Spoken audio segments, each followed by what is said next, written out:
Hi అండి, నేను మీ Sajida. Welcome to Sajida's kitchen. ఈరోజు ఇంకొక మంచి పాయసం రెసిపీని చూపించబోతున్నాను. చాలా అంటే చాలా హెల్దీ పాయసం అండి. హెల్దీ అంటున్నానని టేస్ట్ ఉండదేమో అనుకోకండి, చాలా బాగుంటుంది. మనం సగ్గుబియ్యంతో పాయసం అయితే ఎప్పుడు చేస్తూనే ఉంటాం కదండి, కానీ ఒక్కసారి ఇలా రాగి వేసి పాయసం చేసి చూడండి, చాలా రుచిగా ఉంటుంది. ఆరోగ్యానికి కూడా చాలా మంచిదన్నమాట. చిన్న పిల్లల దగ్గర నుంచి ముసలి వాళ్ళ వరకు అందరూ హ్యాపీగా తినొచ్చండి, చాలా బాగుంటుంది. సో ఈ టేస్టీ అండ్ హెల్దీ పాయసాన్ని మీరు కూడా తప్పకుండా ట్రై చేయండి. మరి ఇప్పుడు లేట్ చేయకుండా ఎలా తయారు చేసుకోవాలో ఆ సింపుల్ ప్రాసెస్ ఏంటో చూసేద్దాం రండి. ఫస్ట్ అయితే ఒక బౌల్ తీసుకొని ఇందులోకి 1 కప్పు వరకు రాగుల్ని తీసుకోండి. నేను ఇక్కడ ఇలా చిన్న గ్లాస్తో రాగుల్ని తీసుకుంటున్నానండి. మీరు కూడా కొలుచుకోవడానికి ఇలా గ్లాస్ కానివ్వండి, కప్పు కానివ్వండి, ఏదో ఒకటి సెట్ చేసి పెట్టుకోండి. మిగతా ఇంగ్రీడియంట్స్ కూడా సేమ్ దీంతోనే కొలిచి తీసుకోవాలన్నమాట. ఇప్పుడు ఈ రాగుల్లోకి నీళ్ళని వేసుకొని ఒక 2 సార్లు బాగా రుద్ది కడిగి తీసుకోవాలి. రాగుల్లో కొంచెం దుమ్ము లాంటిది ఉంటుందండి, సో కంపల్సరీగా 2-3 సార్లు కడిగి తీసుకోండి. ఇలా కడిగిన తర్వాత ఇందులోకి పెద్ద గ్లాస్తో 1 గ్లాసు నీళ్ళని వేసి ఈ రాగుల్ని ఒక 8 గంటల పాటు నానబెట్టుకోవాలన్నమాట. ఒకవేళ మీరు పొద్దున చేయాలనుకుంటే రాత్రి నానబెట్టుకున్నా సరిపోతుందండి. నేనైతే కరెక్ట్గా 8 గంటల పాటు ఈ రాగుల్ని నానబెట్టాను. చూడండి, రాగులు చక్కగా నానిపోయాయి. ఇలా నానబెట్టుకున్న తర్వాత కూడా వీటిని ఒకసారి నీట్గా కడిగి తీసుకోవాలండి. ఈ నీళ్ళనైతే వంపేసుకొని వీటిని పక్కన పెట్టుకొని మనము మిగతా ప్రాసెస్లోకి వెళ్దాము. ఒక బౌల్ తీసుకొని ఇందులోకి 1 గ్లాసు సగ్గుబియ్యం వేసుకోండి. ఏ గ్లాస్తో అయితే మనం రాగుల్ని తీసుకున్నామో సేమ్ అదే గ్లాస్తో సగ్గుబియ్యం కూడా తీసుకోవాలి.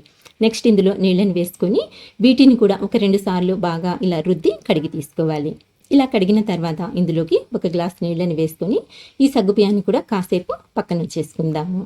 వీటిని ఎక్కువసేపు నానబెట్టుకోవాల్సిన పని లేదండి, ఒక అరగంట సేపు నానబెట్టుకున్నా సరిపోతుంది. ఇప్పుడైతే ఒక మిక్సర్ జార్ తీసుకొని ఇందులోకి నానబెట్టి ఉంచుకున్న రాగుల్ని యాడ్ చేసుకుందాము.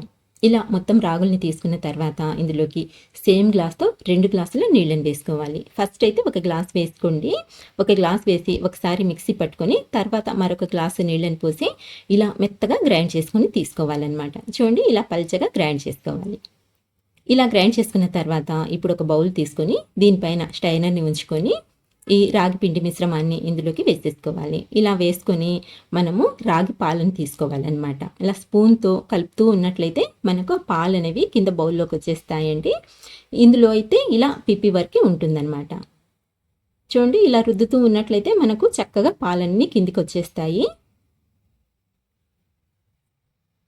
ఇక్కడ చూస్తున్నారు కదండి, రాగి పాలు, ప్యూర్గా రాగి పాలు అయితే రెడీ అయిపోయాయి. ఇప్పుడు ఈ పిప్పిని మరొకసారి మిక్సర్ జార్లోకి వేసేసుకుందాము. ఇలా మొత్తం అంతా వేసుకున్న తర్వాత నెక్స్ట్ ఇందులోకి మరొక గ్లాసు నీళ్ళని వేసుకోవాలి. ఇక్కడ మనము టోటల్గా 3 గ్లాసుల నీళ్ళనైతే యూజ్ చేస్తున్నామండి. ఇలా 1 గ్లాస్ వేసుకున్న తర్వాత మరొకసారి మెత్తగా మిక్సీ పట్టుకొని తీసుకుందాము.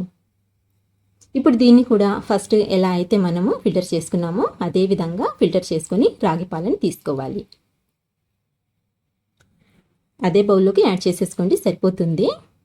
ఇక్కడ మనకు టోటల్గా 3 కప్పుల రాగి పాలు అయితే రెడీ అయిపోయాయి అన్నమాట. చూడండి, ఇది పైన పిప్పి వరకే అండి, ఇందులో పిండి అయితే ఏమీ ఉండదు, జస్ట్ ఆ పొట్టు అనమాట ఇది, ఇందులో ఏమీ ఉండదు. చూడండి, ఇప్పుడు దీన్ని పక్కకు తీసుకొని ఈ పాలు చూడండి ఎంత ప్యూర్గా ఉన్నాయో. ఇలా మనకు చిక్కటి రాగి పాలు అయితే రెడీ అయిపోతాయి. ఇవి 3 గ్లాసుల పాలు అనమాట. సో వీటిని అయితే పక్కన పెట్టేసుకుందాము. ఇప్పుడు స్టవ్ ఆన్ చేసి ఒక ప్యాన్ పెట్టుకొని ఇందులోకి సేమ్ గ్లాస్తో 3 గ్లాసుల తురిమిన బెల్లం తీసుకోవాలి. 3 గ్లాసుల బెల్లం అయితే స్వీట్నెస్ అనేది కరెక్ట్గా సరిపోతుందండి. ఒకవేళ మీకు స్వీట్ కొంచెం ఎక్కువగా కావాలనుకుంటే మరొక గ్లాసు ఎక్కువగా అయినా సరే వేసుకోవచ్చు. నెక్స్ట్ ఇందులోకి 1 గ్లాస్ నీళ్ళని వేసుకొని మీడియం ఫ్లేమ్ మీద అటు ఇటు కలుపుకుంటూ బెల్లాన్ని కరిగించుకోవాలి. చూడండి, బెల్లం ఇలా కరిగితే సరిపోతుందండి, ఎలాంటి పాకం రావాల్సిన పని లేదు. బెల్లం అంతా కరిగి ఇలా ఉడుకుతున్నప్పుడు మనం ఈ పాకాన్ని తీసి పక్కన పెట్టేసుకుందాము. ఎక్కువసేపు ఉడికించాల్సిన పని లేదు. దీన్నైతే ఇప్పుడు పక్కన పెట్టేసుకొని వేరొక ప్యాన్ పెట్టుకుందాము. వేరొక ప్యాన్ పెట్టుకొని ఇందులోకి 3 టేబుల్ స్పూన్ల వరకు నెయ్యిని వేసి కరిగించుకోవాలి.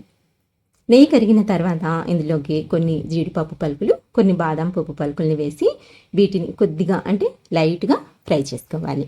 ఇలా కాస్త వేగిన తర్వాత ఇందులోకి ఇప్పుడు మనం కిస్మిస్లని కూడా యాడ్ చేసుకుందాము. ఈ కిస్మిస్లు తొందరగా ఫ్రై అయిపోతాయి కాబట్టి చివర్లు వేసుకోండి, సరిపోతుంది. ఇప్పుడు మంచి గోల్డెన్ షేడ్ వచ్చేంత వరకు ఇలా కలుపుకుంటూ ఫ్రై చేసుకోవాలి.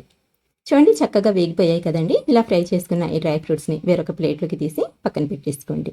ఇప్పుడు ఇదే ప్యాన్లో మిగిలిన నెయ్యిలోకి సేమ్ గ్లాస్తో 2 గ్లాసుల పాలను వేసుకోవాలి. ఇక్కడ మనకు టోటల్గా 3 కప్పులు పాలు పడతాయండి. కానీ ఫస్ట్ 2 కప్పులు అంటే 2 గ్లాసుల పాలు వేసుకొని నానబెట్టి ఉంచుకున్న సగ్గుబియ్యాన్ని కూడా ఇందులోకి వేసేసుకొని ఒకసారి బాగా కలిపేసుకొని ఉడికించుకోవాలి.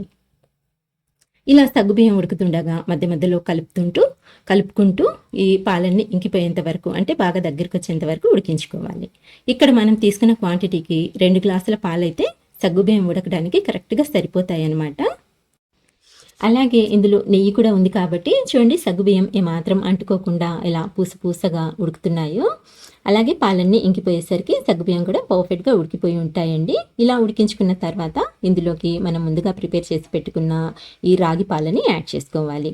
అలాగే వీటిని వేసే ముందు గ్యాస్ని అయితే సిమ్లో పెట్టేసుకొని రాగి పాలను వేసుకొని తర్వాత కొంచెం వెంటనే కలిపేసుకోవాలన్నమాట. లేకపోతే రాగి పాలు ఉండలు కడతాయన్నమాట. సో అందుకని చెప్పేసి కొంచెం ఫాస్ట్గా అయితే కలిపేసుకోండి.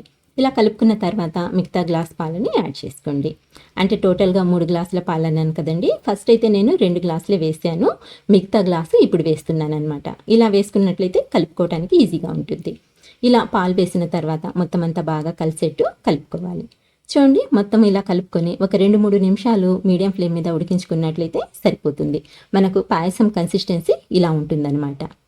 సో ఇలా ఉడికించుకున్న తర్వాత ఇప్పుడు వెంటనే స్టవ్ ఆఫ్ చేసేసి ఇందులోని ఆ పొగలు పోయేంత వరకు కొంచెం అటు ఇటు కలుపుకుంటూ చల్లారి పెట్టుకోండి. మరీ ఎక్కువగా కాదండి, జస్ట్ 1 నిమిషం వరకు ఇలా కలుపుతూ చల్లారి పెట్టుకుంటే సరిపోతుంది. ఇలా లైట్గా చల్లారిన తర్వాత ఇందులోకి మనం ముందుగా ఉడికించి పెట్టుకున్న బెల్లం సిరప్ ఏదైతే ఉందో దాన్ని ఫిల్టర్ చేసి వేసేసుకోండి. ఇలా ఫిల్టర్ చేయడం వలన ఏమైనా నలకలున్నా సరే మనకు చక్కగా క్లీన్ అయిపోతుంది అనమాట. ఇలా బెల్లం సిరప్ వేసిన తర్వాత ముందుగా వేయించి పెట్టుకున్న డ్రై ఫ్రూట్స్ని కూడా యాడ్ చేసేసుకోండి. నెక్స్ట్ మంచి ఫ్లేవర్ కోసం 4 యాలకుల్ని అప్పటికప్పుడు దంచి వేసుకోండి, ఫ్లేవర్ బాగుంటుంది. ఇప్పుడు ఇవన్నీ బాగా కలిసేట్టు కలిపేసుకోవాలి. ఈ పాయసం అయితే కొంచెం గట్టిగానే ఉంటుందండి. ఇలా మొత్తం కలుపుకున్న తర్వాత కన్సిస్టెన్సీ చూడండి ఇలా ఉంటుందన్నమాట. ఒకవేళ మీకు పాయసం కొంచెం పలచగా కావాలనుకుంటే ఇందులోకి మరికొన్ని పాలనైనా సరే యాడ్ చేసుకోవచ్చండి. కానీ మా ఇంట్లో ఇలాగే ఇష్టపడతారు. మా పిల్లలకైతే ఇలా కొంచెం థిక్గా ఉంటేనే ఇష్టం అనమాట. సో నేనైతే ఇలాగే ప్రిపేర్ చేస్తానండి. అంతేనండి, ఎంతో హెల్తీ అండ్ టేస్టీ పాయసం అయితే రెడీ అయిపోయింది. ఇప్పుడు దీన్ని పక్కకు తీసుకొని సర్వ్ చేసుకుందాము. చూడండి చల్లారిన తర్వాత చూపిస్తున్నాను. చల్లారిన తర్వాత కన్సిస్టెన్సీ అనేది ఇలా ఉంటుందన్నమాట. టేస్ట్ అయితే చాలా బాగుంటుందండి. ప్రతి ఒక్కరూ తప్పకుండా ట్రై చేయాల్సిన రెసిపీ ఇదైతే. చిన్నపిల్లల దగ్గర నుంచి ఇంట్లో ముసలి వాళ్ళు ఉన్నా సరే వాళ్ళు కూడా హ్యాపీగా తినొచ్చండి. చాలా బాగుంటుంది. సో తప్పకుండా ట్రై చేయండి. చూస్తారు కదండి ఇవాళ రెసిపీ. నచ్చినట్లయితే లైక్ చేయండి, అలాగే మీ ఫ్రెండ్స్కి రిలేటివ్స్కి కూడా షేర్ చేయండి. మరిన్ని మంచి టేస్టీ రెసిపీస్ కోసం అయితే మన ఛానల్ని మర్చిపోకుండా సబ్స్క్రైబ్ చేసుకోండి. ఇంకొక మంచి రెసిపీతో మళ్ళీ కలుస్తాను. అంతవరకు బాయ్ అండి. Thank you for watching.